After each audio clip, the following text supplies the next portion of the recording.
Hey guys, today I'm going to show you how to add accessories in Roblox Studio. First of all, open Roblox Studio on your computer and you have to place in a dummy.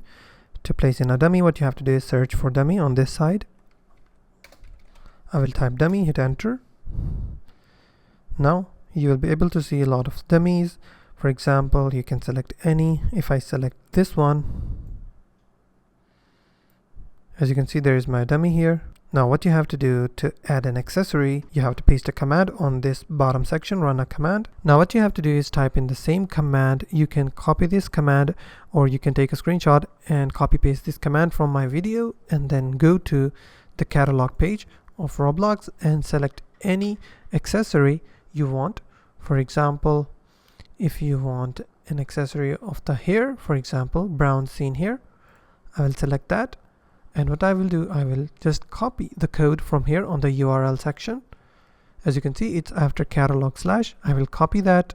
I will go back to Roblox Studio and paste that code into the load asset bracket.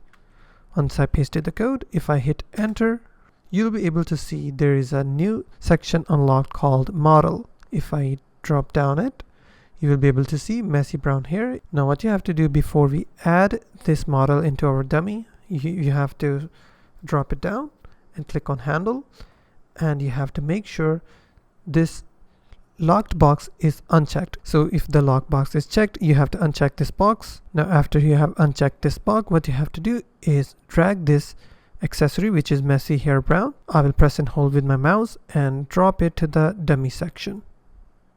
As you can see, my dummy has now brown hairs. So that's how you can add accessories in Roblox Studio. If you find this video helpful, please hit the like button and don't forget to subscribe.